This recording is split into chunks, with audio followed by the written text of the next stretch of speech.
हाँ, I am sorry, मैं रो दिया थोड़ा। मैं सर और ताई को बिल्कुल भी थैंक्स बोलने वाला नहीं हूँ, क्योंकि अगर थैंक्स बोल के किसी का 1% भी कर्जा कम होता है तो मुझे नहीं करना है। मैं ज़िंदगी भर आपका ऋणी हूँ। मैं 2006 में मैंने 10वीं पूरी की। 21 मार्च को मेरी परीक्षा ख़त्म हुई थी और 24 मार्च को मेरे पापा की डेथ हो गई। हमारी छोटी सी बाइसिकल रिपेयरिंग की दुकान है।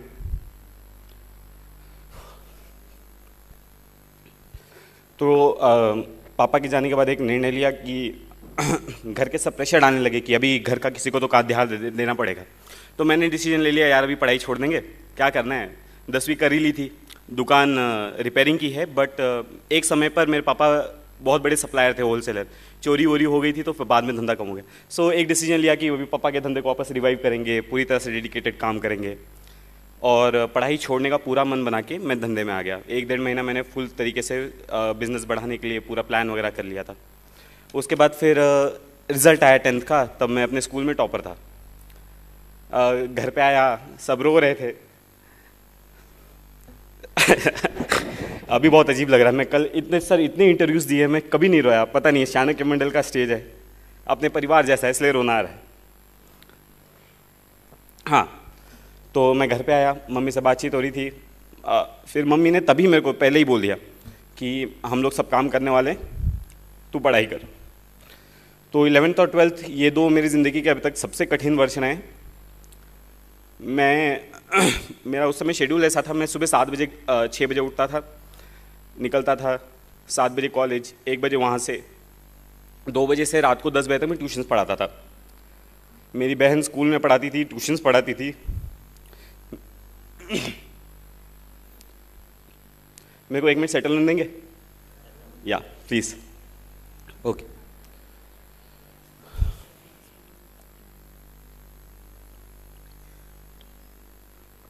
मुझे यूजुअली रोना नहीं आता है सब बताते हुए, मैं बहुत प्राउड हूँ ये सब चीज़ के लिए। लेकिन गॉड नोज़ क्यों हो रहा है। ओके, सो मैंने फिर मैं सुबह 7 बजे से 1 बजे तक कॉलेज में रहता था, आता था 2 बजे से रात को 10 बजे ट्यूशन पढ़ाता था। 10 बजे रात को दुकान पे जाके हिसाब किताब करके दुकान बंद करके वापस घर पे आते थे। फिर रात को पढ़ाई, वही 12-1 बजे तक सोना, जैसा अभी शेड्यूल है वैसे तभी भी था। तो मेरी मम्मी उस समय दुकान चलाती थी। मेरी बड़ी बहन है मुझसे एक, वो स्कूल में पढ़ाती थी, ट्यूशन्स पढ़ाती थी। तो मेरा 11th-12th जो है पूरा इसी तरह से गया हुआ है। तो मुझे अभी मैं एक प्रसंग बताना चाहता हूँ। मैं 10th स्टैंडर्ड का रिज़ल्ट लगा था और मुझे एडमिशन लेने के लिए वो अभी डोनेशन लगता है ना, तो 10,000 रुपये, हमारे यहाँ एक ही कॉलेज है अच्छा जहाँ पे पढ़ाया जा सकता है। सो वहाँ पे 10,000 रुपये डोनेशन था, भरना था, पैसे नहीं थे। तो ऐसा मैं और मम्मी ऐसे दुकान पे बाहर बैठ के ऐसे चर्चा कर रहे थे। मैं बोला मम्मी को, मम्मी जाने दो, क्या करना है, मेरा मन वैसे भी बन चुका था, मेरे को दुकान करना है ना। सो मैं बोला मम्मी जाने दो, क्या करना है पढ़ाई करके, मैं 1 साल रुकता हूँ, अगले साल वापस से देखा जाएगा कुछ होगा क्या। और मम्मी वैसे मायूस बैठी थी। तो मेरे पापा का जो ट्रीटमेंट करते थे वो डॉक्टर में दुकान के सामने से जा रहे थे, वो अपने बच्चे का एडमिशन करवाने के लिए थे। और वो मुझे देख के रुके, वहाँ पे रुके, उन्हें पूछा क्या चल रहा है। तो मैंने पूरा बताया कि सर ऐसा ऐसा है, मैंने सोचा है मैं पढ़ाई नहीं करूँगा, है ना। तो उन्होंने अपनी जेब से तुरंत 10,000 रुपये निकाल के दिया, बोला ये लो, जाओ एडमिशन करवा के आओ। सेकेंड लिस्ट लगने को आधा घंटा बाकी था, तब मैं वहाँ पहुँचा, है ना। और बहुत रिक्वेस्ट की, लिस्ट बन चुकी थी सेकेंड लिस्ट, है ना। बहुत रिक्वेस्ट की, ऐसा करके मेरा 11th-12th का एडमिशन हुआ। एडमिशन तो हो गया, 600 रुपये महीना फ़ीस है, क्या किया जाए। तो मैं जब पहले एडमिशन लिया तो मेरे दिमाग में बहुत चीज़ क्लियर थी, मैं पैसे भरने वाला नहीं हूँ, है ना। मैं बोला मैं जी तोड़ पढ़ाई करूँगा, मैं अच्छा मार्क्स लेके आऊँगा और मैं बाद में हमारे जो प्रिंसिपल हैं उनको मैं रिक्वेस्ट करूँगा कि मेरी फ़ीस माफ़ कर दीजिए। पहले ही महीने में मैं क्लास में, अभी भी जो लोग जानते हैं मेरी आवाज़ थोड़ी अच्छी है, मैं एक भी क्वेश्चन पूछ लो तो सब थोड़ी आवाज़ मजबूत लगती है ना। तो सारे टीचर्स इम्प्रेस हो गए और सबको पता चल गया था कि मेरे घर पे ऐसी सिचुएशन है। 2 साल की पूरी फ़ीस मेरे टीचर्स ने भरी है, मैंने 1 रुपया फ़ी भरा नहीं है 11th-12th। इसके बाद 12th का CET वगैरह दिया, ये सब के मैंने 1 रुपया मेरी पढ़ाई पे आज तक खर्चा किया नहीं है। मेरी मम्मी ने किया है, ऑफकोर्स बहुत कम किया कंपेरेटिवली। मेरे को सबका, मेरे फॉर्म्स का पैसा कोई भर देता था, मेरे बुक्स का पैसा कोई दे देता था, ऐसा हुआ है। CET दी, CET में 180 मार्क्स आए 200 में से। ये हुआ कि एडमिशन लेना है। अब इंजीनियरिंग में अच्छा खासा पैसा लगता है, तो मम्मी ने 2 साल में पैसे जमा करके रखे थे, बहन कमाती थी, मेरी सैलरी थी। फर्स्ट ईयर का हो गया, बोला फर्स्ट ईयर में जाके 1 लाख रुपए का पूरा बजट था, 70,000 फीस, रहना खाना, 1 लाख रुपए का बजट था। बोला ठीक है, अपना फर्स्ट ईयर हो गया, एडमिशन ले लिया। अगेन सेम थिंग, मैंने बोला कि फर्स्ट ईयर का फीस भर दिया, सेकंड ईयर का फीस भरने का नहीं है, ठीक है। फर्स्ट ईयर में जब आए, देखो ये अब मैं ये यहाँ पे, अब ठीक है, अब मैं मेरे फॉर्म में आ गया, ओके। अभी यूपीएससी में जब हम प्रिपरेशन करने आते हैं तो सबसे पहले हमको बताया जाता है कि चीज़ें बहुत डिफिकल्ट है ना। अभी जैसे भैया ने बोला कि वरुण जितना बोलता है उतना इजी पेपर भी नहीं है ना। अब मैं बताता हूँ इसका रीज़न क्या है। देखो आप जब भी प्रिपरेशन शुरू करते हैं तो हम बहुत सारे लोगों से जाते हैं बात करने के लिए, ठीक है। यूपीएससी में सक्सेस रेट बहुत कम है, 0.3% से भी कम। सो अगर आप 100 लोगों से बात करोगे तो चांसेस है कि 100 के 100 सक्सेसफुल नहीं रहे होंगे, है ना। तो इसके लिए बाहर एक बहुत ही नेगेटिव एटमॉस्फेयर है कि आप एग्ज़ाम दोगे तो लोग क्लियर ही नहीं होते, है ना। तो इसके लिए आपको लगता है कि कितना भी पढ़ लो आप क्लियर नहीं होगे, इसलिए आपको लगता है बहुत पढ़ना पड़ता है, इसलिए आपको लगता है कि यार बहुत डिफिकल्ट है। सो मैंने कभी ऐसा सोचा नहीं, मुझे पता था यार मेरे को 80 IAS बनते हैं यार हर साल, मेरे को 1 ही सीट चाहिए, मेरे को 80 सीट नहीं चाहिए, है ना। तो जब मैं इंजीनियरिंग में आया तब फर्स्ट ईयर में भी सेम सिचुएशन थी, यानी मैं ये सोच के तो आया था पढ़ के मेरे को मार्क्स लेने हैं, ऐसे मेरे को स्कॉलरशिप लेनी है। फर्स्ट ईयर में आया, सबने डराने लगे, यार इंजीनियरिंग में तो बैकलॉग लगता ही है ना। बिना बैकलॉग के अगर तू पास हो गया तो इंजीनियरिंग की ही नहीं है, ठीक है। जो टॉपर लोग होते हैं वो अलग ही दुनिया के होते हैं। सो मैं थोड़ा सहम गया, लोगों ने क्लासेस वगैरह लगा लिए, सब्जेक्ट के लिए मैं क्लासेस लगा नहीं सकता था। तो मैंने फुल टाइम अच्छी तरह से मैंने बोला यार इनको हटाओ, मेरे को जो करना मैं वो करता हूँ, ठीक है। ये एटीट्यूड मेरे अंदर मेरी मम्मी की वजह से आया, मेरे को जो करना है उस पर ध्यान देता है, दुनिया क्या बोल रही है उसे क्या करना है, ठीक है। तो मैंने फर्स्ट सेम में पढ़ाई शुरू की, मेरे फर्स्ट सेमेस्टर में 86% आए, मैं यूनिवर्सिटी टॉपर था। जब 86% आ गए, सारी टीचर्स ने नोटिस किया, अरे 86% तो MIT का रिकॉर्ड है। अब बाद में ब्रेक हो गया, अभी तो कुछ भी आ जाते मार्क्स, ठीक है। उस समय रिकॉर्ड था, तो टीचर्स ने नोटिस किया, अरे ये कौन है। फिर माधवीलता मैडम नाम की एक मैथमेटिक्स डिपार्टमेंट में एक प्रोफेसर है, तो वो उन्होंने मेरे को राखी बांधी है, she is my rakhi sister. तो उन्होंने बुलाया, अरे वरुण क्या है, तो मैंने मैम को पूरा सिचुएशन घर की मेरी एक्सप्लेन की, और उन्होंने एक प्रोफेसर से लेकर, डीन से लेकर, डायरेक्टर से लेकर हर एक को मेरी सिचुएशन पहुंचा दी। एंड वहाँ से एक प्रोसेस चालू हो गया, ठीक है। सेकेंड ईयर तक वो प्रोसेस पूरा नहीं हुआ था, तो मेरी फीस मेरे फ्रेंड्स ने भरी है ना, फ्रेंड्स ने, उनके पेरेंट्स ने।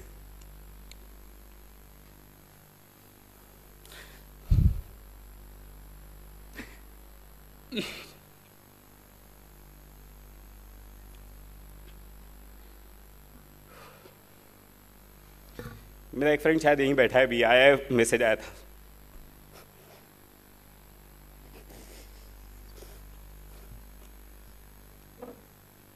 ओके, तो सेकेंड ईयर में ऐसा हो गया। फिर थर्ड ईयर और फाइनल ईयर में वो फ्रीशिप मिल गई, मेरी इंजीनियरिंग ख़त्म हो गई। इंजीनियरिंग होने के बाद अभी ये सिविल सर्विसेज का भूत कैसे आया। अभी इंजीनियरिंग के बाद मैं यूनिवर्सिटी टॉपर हूँ, मुझे गोल्ड मेडल मिला हुआ यूनिवर्सिटी का। ऐसा था कि अभी इंजीनियरिंग के बाद क्या, जॉब वगैरह के लिए इंटरव्यूज़ दिए, जॉब्स लग गई मेरे को, बहुत 5-6 जगह से अभी भी ऑफर्स हैं, मतलब स्टैंडिंग है। बोला कि अभी भी आपको आना है, आप कॉल करो, आ जाओ, ठीक है। सो प्लेसमेंट अच्छी हो गई थी, लेकिन हमको भूत सिविल सर्विस का तब तक चढ़ चुका था। कैसा हुआ, मैं 2011 में अन्ना हज़ारे का मूवमेंट शुरू हुआ। अन्ना हज़ारे का मूवमेंट शुरू हुआ, मेरे दोस्त लोग काफ़ी अच्छे हैं, है ना, तो हम लोग ऐसे चर्चा करते रहते थे, यार क्या चल रहा है दुनिया में, है ना। तो ऐसे अन्ना हज़ारे का सारे बोलते थे यंगस्टर्स को आगे आना चाहिए, कुछ तो देश के लिए करना चाहिए। तो हम लोग बोलते हैं यार ये क्या है, कुछ करना चाहिए क्या अपने को, ऐसे, है ना। तो हुआ कि हाँ यार ठीक है, सोचते हैं कुछ करते हैं। तो सबसे पहले सोचा था कि अपने स्टडीज़ से रिलेटेड ही कुछ करेंगे, कुछ अच्छा प्रोजेक्ट बनाएंगे जो सबको हेल्प हो सके। तो बी में प्रोजेक्ट लिया, लेकिन वो सक्सेसफुल नहीं हुआ। तो बोला यार प्रोजेक्ट का तो वाट लग गया, ठीक है। तो हुआ कि और कुछ करते हैं। तो मैंने सबसे पहले मेरे को कॉर्पोरेट सेक्टर में जॉब मिली थी, तो मैंने बोला यार कॉर्पोरेट में नहीं जाते हैं, हमको अपने टेक्निकली रहना है, हम पब्लिक सेक्टर में जाएंगे।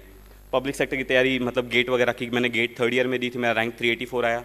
फाइनल ईयर में दी 143 आया। बोला यार अब तो सेट है, IIT मिल रहा है, सब मिल रहा है, किसी भी कंपनी में जॉब मिल जाएगा। ये PSU का जॉब मिल गया, तब मैं कुछ लोगों से मिलने गया, है ना, ऐसे ही चर्चा करते करते। तो उन्होंने बोला यार तू टेक्निकली इतना अच्छा है ना, you are so good, you are so bright, why don't you give IES, engineering services.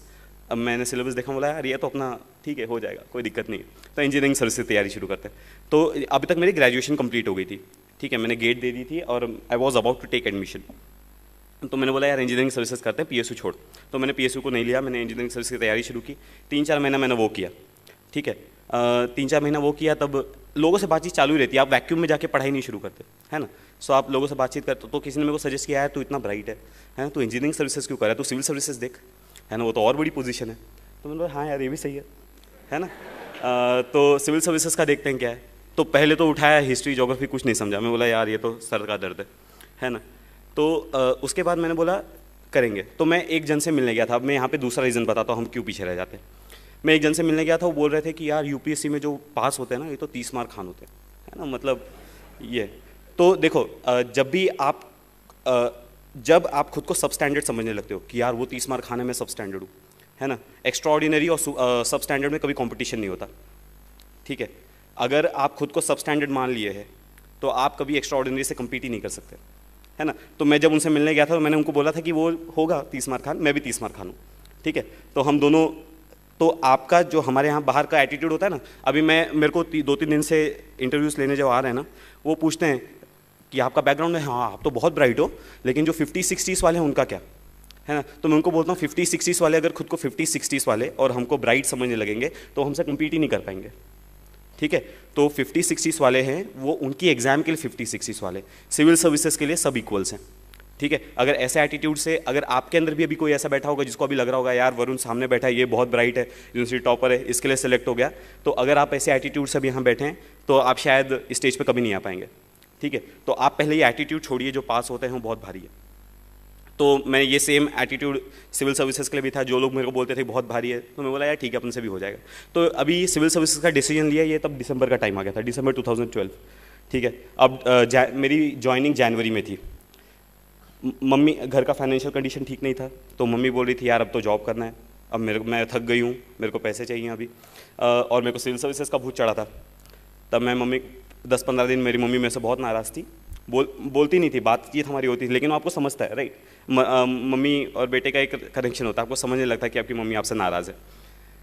लेकिन तब तक मेरी ज्वाइनिंग की डेट जा चुकी थी, मम्मी भी कुछ कर नहीं सकती थी, तो मम्मी ने भी फिर मेरे को सपोर्ट किया। बाद में मेरी मम्मी ने मेरे को फुल सपोर्ट किया किसी भी तरीके से। अब आ गया जनवरी का टाइम। जनवरी 2013 मैंने डिसीजन लिया कि मुझे सिविल सर्विसेज करना है। जनवरी 2013 मैंने प्रिपरेशन शुरू की। मई 2013 में मैंने डिसाइड किया कि मेरे को प्रीलिम्स देनी है। मेरे पास 4 ही महीने थे प्रिपेयर करने के लिए, तब तक मैंने कुछ नहीं पढ़ा था, ठीक है। 4 महीने में पढ़ाई कैसे करनी है मैं लेक्चर्स में बहुत बार डिस्कस करता हूँ, मैं भी उस पर 2-2 घंटे के लेक्चर्स लेता हूँ उस पर, ठीक है। तो 4 महीने में मैंने न्यूज़पेपर्स पे बहुत ज़्यादा फोकस किया, कुछ सब्जेक्ट सेलेक्ट किए, प्रायोरिटाइज़ किया, सारे सब्जेक्ट्स नहीं किए हैं मैंने। एंशिएंट हिस्ट्री, मिडिवल हिस्ट्री आज तक नहीं पढ़ी है, ठीक है। और मुझे अभी भी कुछ क्वेश्चंस पूछ लेता हूँ, वहाँ से कभी कभी चला जाता हूँ, यार नहीं ये अपनी बस की बात नहीं है। तो मैंने बहुत सेलेक्टेड स्टडी की, बहुत फोकस स्टडी की। 4 महीने में मैंने प्रीलिम्स दी। अब प्रीलिम्स देने के बाद एक फीलिंग आ जाती है यार अपना प्रीलिम्स क्लियर हो रहा है, ठीक है। सो मैं एग्जाम हॉल के बाहर निकला तो अरे वो फीलिंग थी, अरे यार अपना प्रीलिम्स क्लियर हो जा रहा है, अब मेंस की तैयारी करना शुरू करना है। ओके ठीक है, मेंस की तैयारी शुरू। अब मेंस के लिए ऑप्शनल सेलेक्ट करना है। अब ऑप्शनल मैं लोगों से पहले बात की थी तो बोला था ज्योग्राफी ऑप्शनल अच्छा है, पबैड अच्छा है, बहुत लोग लेते हैं, तो मैंने ज्योग्राफी की पढ़ाई शुरू की। ज्योग्राफी पढ़ा, वो सविंद्र सिंह उठाया, अरे यार ये क्या बोल रहा है, 2 चैप्टर्स हुए, 2 चैप्टर्स इतने ज़्यादा हो गए कि कुछ समझ नहीं रहा था। मैं बोला यार ज्योग्राफी अपने बस की बात नहीं है, हटाओ। पबैड उठाया, वो थिंकर्स की लिस्ट, अरे बाप रे सर दुखने लगा, तो पबैड हटाया। उसके बाद मैंने एंथ्रो उठाया, वो हटाया, साइकोलॉजी उठाया, वो हटाया। अब इसमें जो है अब तक प्रीलिम्स का रिजल्ट आ गया था, मेरा ऑप्शनल फाइनल नहीं हुआ था। अब ऐसी हालत में क्या किया जाए, मैं चिन्मय भैया के पास गया, अरे चिन्मय भैया ये क्या हो गया है ना, मेरे को समझ में नहीं आ रहा मैं क्या करूँ। तो चिन्मय भैया ने बोला एक काम कर, तो अब तू पोल साइंस पढ़ के देख, ठीक है। तो मैंने पोल साइंस की शुभ्रा रंजन की बुक है, मैंने वो उठाई और वो काफ़ी सिंपल लैंग्वेज में लिखी है, तो मैं वो पढ़ा। मैं बोला हाँ यार ये जम रहा है अपने को। लेकिन तब तक मेरा तो अभी भी फाइनल नहीं हुआ था, मेंस के फॉर्म भरने का मौका आ गया था, है ना। अब मैं डिटेल एप्लीकेशन फॉर्म भर रहा था, तब मैं सारी बुक सामने लेके बैठा था, ज्योग्राफी की, हिस्ट्री की, है ना, और मैं सोच रहा था मैं ऑप्शनल कौन सा भरूँ, ठीक है। सो फाइनली मैंने वहाँ पे पोल साइंस डाला और उसके बाद मैंने पोल साइंस लिया, बोला अभी ये सब साइड हटाएगा, मेरा ऑप्शनल पोल साइंस है, ठीक है। तो ऐसे करने के बाद मैंने पोल साइंस की प्रिपरेशन शुरू की। दिसंबर में मेंस थी। मेंस में मेरा GS1 GS2 का पेपर बहुत ख़राब गया था, मतलब मैं ऋषिकेश भैया मेरे साथ ही थे, है ना। और GS1 का पेपर निकलने के बाद मैं डिप्रेस था, मैं खाना नहीं खाया था, वो ब्रेक होता है बीच में 2 घंटा। मैं बोल रहा था भैया मैंने 125 का अटैम्प्ट किया है 250 में से, वो बाद में ज़्यादा था, मैंने उस समय मिस कैलकुलेट किया था, हाँ ठीक है। तो भैया मैंने इतना कम अटेम्प्ट किया है। हाँ, तो मैं एकदम प्रेशर में था, लेकिन अटेम्प्ट कम ही है। तो मुझे ऐसा लगता है मेरा रीज़न क्या है सेलेक्ट होने का, मेरा अटेम्प्ट बहुत कम है। मैंने मेरे आंसर्स को हमेशा ओरिजिनल रखा है।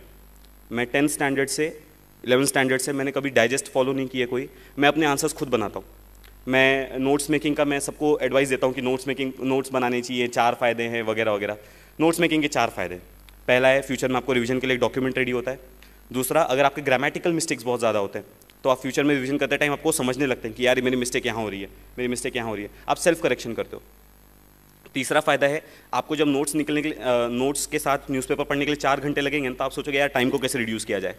ठीक है, टाइम को रिड्यूस करने के लिए आप बहुत फास्ट लिखने लगते हो, आपकी राइटिंग स्पीड ऑटोमेटिकली सबकॉन्शियसली बढ़ने लगती है। ठीक है, सबकॉन्शियसली स्पीड बढ़ जाती है, एग्जाम में उसका डायरेक्ट बेनिफिट होता है। उसके बाद जब आप 1 महीने तक नोट्स निकालते रहोगे ना तो आपको चीज़ें समझने लगती है, यार ये चीज़ें इतनी बार रिपीट हो रही है ना कि इंपॉर्टेंट हो ही नहीं सकती। ठीक है, तो आपको समझने लगता है कौन सी न्यूज़ इंपॉर्टेंट है, कौन सी न्यूज़ इंपॉर्टेंट नहीं है, तो आपको किस सेक्शन को एलिमिनेट करना है ये समझ जाता है। आप जब नोट्स निकालते हो मिनिमम लिखने को ट्राई करते हो तो मैक्सिमम इन्फॉर्मेशन मिनिमम वर्ड्स में कैसे पुटअप करना है ये आपको आ जाता है। तो इसलिए मैं नोट्स मेकिंग बहुत ज़्यादा करता था। तो मैंने एक बुक बना के रखी थी, उसमें मैं सारे एग्जाम्पल्स लिखता था। जैसे अभी मैं एक रीसेंट एग्जाम्पल देता हूँ, अभी तक तो मैं प्रिपेयर कर ही रहा था, अभी मुझे 2 दिन पहले पता चला कि मुझे प्रिपेयर करने की ज़रूरत नहीं है। ठीक है, तो मैं प्रिपेयर कर ही रहा था। तो अभी पंढरपुर में जो मंदिर है वहाँ पे जो प्रीस्ट की पोजीशन है वो भी सारे कास्ट के लिए ओपन कर दी। तो अगर आप वो एग्जाम्पल देखें तो हमारी सोसाइटी में से कास्ट डिस्क्रिमिनेशन किस तरह रिसीड हो रहा है, जेंडर डिस्क्रिमिनेशन किस तरह से रिसीड हो रहा है, उसका एग्जाम्पल है। तो मैं अपनी नोटबुक में कैसा लिखता, वो एग्जाम्पल लिखता, उसके बाजू में लिखता था कि this is an example for women empowerment, caste reduction of caste discrimination, religious reforms वगैरह वगैरह। तो एग्जाम में अगर कोई उससे रिलेटेड क्वेश्चन आता था तो मैं उसको सीधा, मेरा एग्जाम्पल मेरे पास रेडी होता था तो मैं एग्जाम्पल्स लेके आंसर्स लिखता था। तो मुझे लगता है मैंने पेपर भले ही कम अटैम्प्ट किया है लेकिन मेरे हर आंसर ओरिजिनल है। ठीक है, तो मुझे ऐसा लगता है कि यूपीएससी वालों ने मुझे उसके लिए ज़्यादा मार्क्स दिए होंगे, इसलिए मेरा रैंक कितना अच्छा है। मेरे को जब रैंक का फ़ोन आया, हम लोग बैठे थे बहिष्कृत में, अनिल भैया मेरे सामने बैठे थे, ठीक है, और महेश भैया भी थे। अब मैं टेंशन एक था ही, भले ही दिखा नहीं रहा था, लेकिन यार रिजल्ट आने वाला है थोड़ी देर में। ऊपर गया था पूर्णाताई से बात करके आया था तो और डर लग रहा था। ठीक है, नीचे बैठे थे, रिजल्ट आने वाला, मेरे को चिन्मय भैया भैया का मैसेज आया कॉन्ग्रेचुलेशंस करके। तो मैं चिन्मय भैया को फ़ोन लगाया, भैया आपने रिजल्ट देखा क्या? तो भैया बोले हाँ कॉन्ग्रेचुलेशंस। हाँ, तो मैंने पूछा भैया आपने रैंक देखी क्या मेरी कितनी है? तो भैया ने बोला 32। मैं बोला हाँ 32 कितना, 132 232 कितना 32 है ना। सो भैया ने बोला नहीं ओनली 32। मैं बोला अरे बाप रे। तो मुझे पहले तो विश्वास ही नहीं हुआ, अरे यार अपनी ओनली 32 रैंक है ना। सो ये विश्वास नहीं हुआ क्योंकि मुझे पता नहीं था कि यूपीएससी आंसर्स कैसे इवैल्यूएट करती है। मुझे ऐसा लगता था कि वो अटेम्प्ट कितना है इस पर डिपेंड कर रहा है। ठीक है, लेकिन मुझे अभी ऐसा लगता है कि अगर आपके आंसर्स ओरिजिनल है तो आप अगर अटेम्प्ट थोड़ा कम भी होगा तो आप सिलेक्ट हो जाओगे। सो अभी से अगर आप प्रिपेयर करना चाहते हो तो अभी से आपका एफर्ट वो होना चाहिए कि आप अपने आंसर्स को ओरिजिनल कैसे बनाओगे। दूसरा, प्रेशर आना। बहुत देखो, एबनॉर्मल सिचुएशन में एबनॉर्मल रिस्पॉन्स एक नॉर्मल बिहेवियर होता है। ठीक है, अगर एबनॉर्मल सिचुएशन में आप नॉर्मली बिहेव कर रहे हो तो आप एबनॉर्मल हो।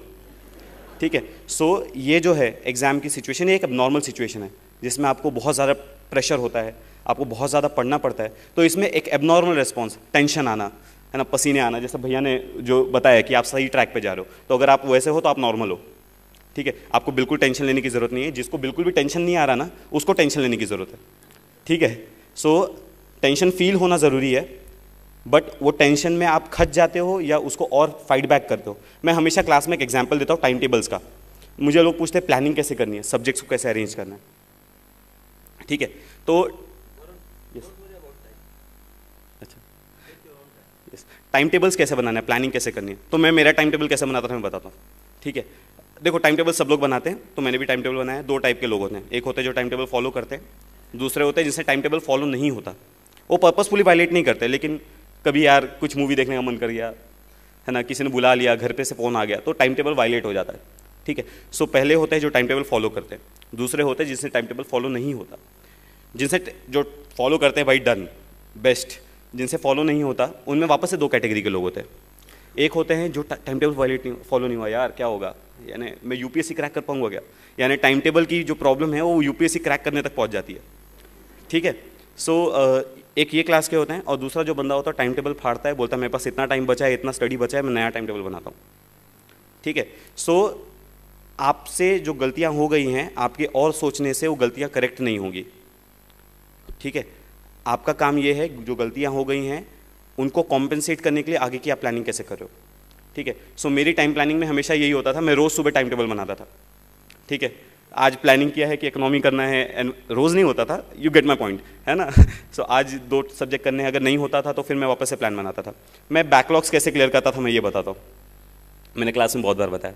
हम जब न्यूज़पेपर में पढ़ते हैं तो आपको 10 टर्म्स नहीं दिखाई देते, है ना, कि यार मेरे को ये 10 टर्म्स की स्टडी करनी है आज, तो मैं एक नोटबुक बनाई थी, मैं उसमें वो सारे टर्म्स लिखता था कि आर्टिकल 72 पढ़ना है, प्रेसिडेंट के पावर्स पढ़ने हैं, ठीक है, ऐसे।